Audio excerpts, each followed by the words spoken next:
chorvachilik qilaman degan akalar ukalarga joyimiz chiqib qoldi. Joyimizni maydoni jami 33 sotixdan iborat. 29 sotiq joyiga molxona qilingan, 4 sotiq joyiga yashash uchun uy qilingan. Manzilimiz Jizzax viloyati G'allorol tumani No'rka qishlog'ida. Atrofni ko'rsatib boraman. Bu tomonda ozgina yaylovimiz ham bor. Orientirga keladigan bo'lsak, Toshkent Samarqand M39 yo'li, ya'ni Lenin повороtidan 3 kilometr ichkarida joylashgan. Mana bu joyda Lenin поворот katta yo'limiz bor. Shunda 3 kilometr ichkarida.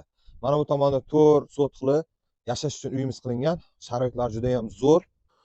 Bu uyimiz darvozaxonasi oldi o'pshiga ayvon qilingan. Xonamizga kirishimizda bizning katta hovlimiz bor. Hovli ko'rinishi bu ikkita xonadan iborat. Kirgan joyimizda mana bu joyda sanuzelimiz bor. Sanuzel ko'rinishi. Hamma narsa ishlaydi, issiq suv, sovuq suv, отопление ham ishlab turibdi. Mana birinchi xonamiz, bolalar xonasi. To'g'rida ikkinchi xonamiz, spalnimiz bor. Spalnimiz ko'rinishi.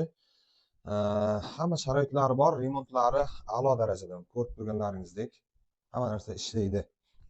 Bu joydan chiqamiz. Mana bu tomonda mehmonxonamiz bor. Mehmonxonamizni ham ko'rsatib beraman sizlarga. Mana mehmonxonamiz ko'rinishi. Svitini yoqa olmadim. Bu tomonga yuradigan bo'lsak, alohida hovli qilingan. Bu tomonda tandirxonamiz bor. Mana bu joyda yana bitta molxonamiz bor ekan. Molxonamiz ko'rinishi. Bu yerga ham 15 ta 16 ta mol ketadi dedi. Bu tomonda bitta skladimiz bor. Hozir tashqaridan molxona tomonga o'tamiz. Mana bu molxonaning katta darvozasi, katta mashina bemalol chiqadi. Joyimiz maydoni 29 sotiq, mana ko'rinishi. Bu tomonda qo'yxona, bu tomonda molxonamiz bor. Mana bu joyda darvozadan kirganda qorovulxonamiz bor. Mana bu joyga artizan urilgan, suvdan umuman muammo yo'q. Mana bu joyda ham bino qilib qo'ygan, xohlagan maqsadda ishlataverasiz. Mana ko'rinishi, xohlasangiz qo'y boqib, xohlasangiz yemish saqlab qo'yaverasiz. Bu tomonga yuramiz. Mana bu xonani ham ko'rsatib o'taman.